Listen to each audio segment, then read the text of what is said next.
ఈరోజు latest updated news చూసుకున్నట్లయితే మనకి రానున్న డిఎస్సి నోటిఫికేషన్లు అయితే చాలా యూస్ఫుల్ మ్యాటర్ ఇది మనకి ప్రత్యక్ష నియామకాల్లో 95% అనేది మనకి పోస్టులు స్థానికులకే 5% మాత్రమే స్థానికేతరులు కలిసిన మనకి ఈ యొక్క ఆర్టికల్స్ అనేది ప్రచురించడం జరిగింది. అయితే మనం దీని గురించి ఒక్కసారి లోపలగా ఆలోచించి 95% అంటే మనకి లోకల్ కేటగిరీకి సంబంధించిన క్యాండిడేట్స్ వస్తారండి. 5% అనేది నాన్ లోకల్ కేటగిరీ వాళ్ళైతే దీనిలోకి రావడం జరుగుతుంది. 7 ఏళ్లలో 4 ఏళ్ళు ఎక్కడ చదివితే అదే మనకి లోకల్ కింద వస్తది. 26 జిల్లాల ప్రాతిపదికన గెజిట్ జారీ చేసిన కేంద్ర ప్రభుత్వం అండి. ఆల్రెడీ నిన్న ప్రీవియస్‌గా ఒక వీడియో చేసాం. అయితే దీని గురించైతే మనకి ఈరోజైతే క్లారిటీ ఇవ్వడం కూడా జరిగింది. అయితే ఇది మనకి 1975 ప్రకారం అయితే కొన్ని సవరణలు చేసి కేంద్రం అయితే ఈ నిర్ణయం తీసుకోవడం జరిగింది.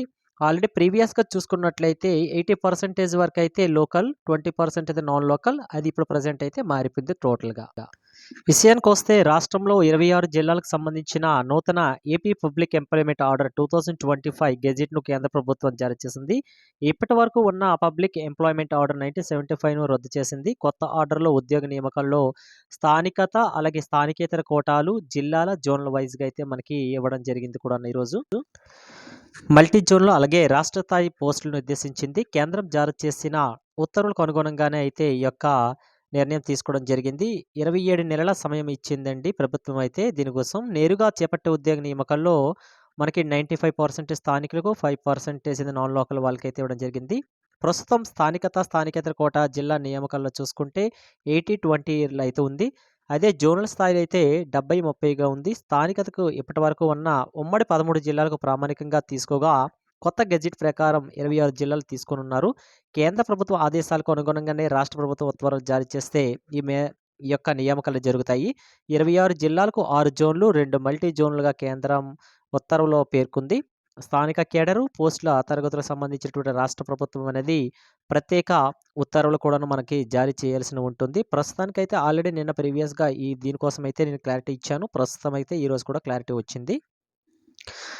పోస్టుల కేడర్లు ఎలా ఉన్నాయితే జూనియర్ అసిస్టెంటు దీనికంటే దిగువ ఉండే పోస్టులను జిల్లా స్థాయి కేడర్‌గా పరిగణిస్తారు.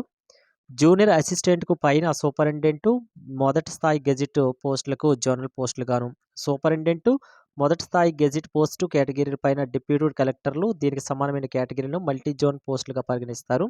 సెకండరీ గ్రేడ్ టీచర్లు, స్కూల్ అసిస్టెంట్లు, గ్రేడ్ 2 ప్రధానోపాధ్యాయులు పోస్టులన్నీ కూడా జిల్లా కేడర్‌లోనే ఉంటాయి. అయితే మల్టీ జోన్ 1లోకి వచ్చేవి చూసుకున్నట్లయితే జోన్ 1 చూసుకుంటే శ్రీకాకుళం, విజయనగరం, పార్వతీపురం, మన్యం, విశాఖపట్నం, అనకాపల్లి. అదే జోన్ 2 చూసుకుంటే Alluri Sitaramaraju, Thurpu Godavari, Kakinada, doctor BR Ambedkar Konaseema. Zone 3 చూసుకుంటే పశ్చిమ గోదావరి, ఏలూరు, ఎన్టీఆర్, కృష్ణ. ఇవన్నీ కూడా మనకి మల్టీ జోన్ 1లోనికి వస్తాయండి. టోటల్‌గా నిన్న కూడా ఇదే వీడియో చేశాను. అయితే మనకి టోటల్‌గా 6 జోన్లు. 6 జోన్‌లో మల్టీ జోన్‌గా వచ్చేసారు. ఆ మల్టీ జోన్‌లో 3 జోన్స్‌కి సంబంధించిన ఇన్ఫర్మేషన్ ఇదంతా కూడాను. అలాగే మల్టీ జోన్ 2లోకి వచ్చేవి జోన్ 4 చూసుకుంటే గుంటూరు, పల్నాడు, బాపట్ల, ప్రకాశం, శ్రీపొట్టు శ్రీరాములు, నెల్లూరు. 5 చూసుకుంటే జోను తిరుపతి, చిత్తూరు, అన్నమయ్య, వైఎస్ఆర్ కడప. 6 చూసుకున్నట్లయితే జోను నంద్యాల, అనంతపురం, కర్నూలు, శ్రీ సత్యసాయి. అయితే స్థానికత గుర్తింపు ఎలా చేస్తారంటే స్థానికత విషయంలో అయితే కేంద్రం స్పష్టతనిచ్చింది. ఏదైనా పోస్టుకు నిర్ణయించిన విద్యార్హత నుంచి 7 ఏళ్లు ఎక్కడ చదివారో పరిశీలించి అందులో 4 ఏళ్లు చదివిన ప్రాంతాన్ని స్థానికంగా నిర్ధారిస్తారు. ఉదాహరణకు ఒక పోస్ట్‌కు ఇంటర్మీడియేట్ విద్యార్హత అనుకుంటే, ఇంటర్ నుంచి 7 ఏళ్లు ఎక్కడ చదివారో పరిశీలిస్తారు. అందులో 4 ఏళ్లు ఎక్కడ చదివితే అదే మనకి స్థానిక ప్రాంతంగా నిర్ణయిస్తారు. విద్యార్హతలు లేని పోస్టులకైతే నివాస ప్రాంతాన్ని ప్రామాణికంగా తీసుకుంటారు. 7 ఏళ్లలో ఏ ప్రాంతంలోనూ చదవకపోతే రాష్ట్రంలో నివాస ప్రాంతాన్ని పరిగణలోకి తీసుకుంటారు. అంధత్వం, వినికిడి లోపం ఉన్న వారి కోసమైతే ప్రత్యేకించిన పాఠశాలలో చదివితే తల్లిదండ్రుల స్వస్థానాన్ని స్థానికంగా పరిగణలోకి తీసుకుంటారు. ఈ ఉత్తర్వులో ఉన్న దానితో సంబంధం లేకుంటే ఎవరైనా ప్రభుత్వ ఉద్యోగి రాష్ట్రం వెలుపల పోస్టింగ్ పొందినట్లయితే ఆ ప్రభుత్వ ఉద్యోగి పిల్లలకు వారి తండ్రి లేదా తల్లి స్థానికతను ఆధారంగా చేసుకొని అయితే వాళ్ళకి ఈ యొక్క స్థానికేతంగా లేకపోతే స్థానికేతర స్థానికంగా అయితే నిర్ణయించడం కూడా జరుగుతుంది. వీటిపై రాష్ట్ర ప్రభుత్వం అయితే స్పష్టమైన ఉత్తర్వులు ఇవ్వాల్సి ఉంది. ఇంక మనకు చూసుకున్నట్లయితే నెక్స్ట్ ఉపాధ్యాయుల సమస్యకు పరిష్కారం అని యొక్క ఆర్టికల్ కూడా మనకి సైడ్ హెడ్డింగ్ ఇవ్వడం. కేంద్ర ప్రభుత్వ గెజిట్‌తో ఉపాధ్యాయుల ఉమ్మడి సర్వీసులకు సంబంధించినటువంటి అడ్డంకి తొలగిపోయింది. ప్రభుత్వ, పంచాయతీరాజ్, పురపాలక, ఉపాధ్యాయ పోస్టులు జిల్లా కేడర్‌గా పరిగణిస్తారని పీఆర్టీయూ ఏపీటీఎఫ్ అధ్యక్షుడు కృష్ణయ్య హృదయరాజు తెలిపారు. ప్రస్తుతం ప్రభుత్వ, అలాగే ఉపాధ్యాయ పోస్టులు జిల్లా కేడర్‌గా ఉండగా, పంచాయతీరాజ్, పురపాలక టీచర్లు స్థానిక సంస్థలకు చెందిన వారిగా పరిగణిస్తారు.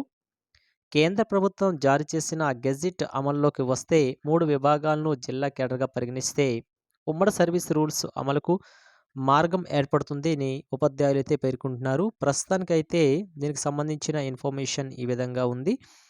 ఇక్కడ మెయిన్ అయితే చూసుకున్నట్లయితే ఇక్కడ 80% నుంచి 95% అనేది మనకి లోకల్ క్యాండిడేట్స్‌కైతే ఛాన్స్ వచ్చింది. జస్ట్ 5% మాత్రమే స్థానికేతర అంటే పక్క జిల్లాల వాళ్ళైతే ఇంకొక జిల్లాలోకి పార్టిసిపేట్ చేసి అక్కడ వేకెన్సీ ఎక్కువ ఉన్నదనేసని పెడుతుంటే జస్ట్ 5% మాత్రమే ఇస్తున్నారు. అయితే ఇది స్థానికంగా ఉన్నటువంటి లోకల్ క్యాండిడేట్స్‌కైతే చాలా ఇది గుడ్ న్యూస్ అనే చెప్పుకోవచ్చు.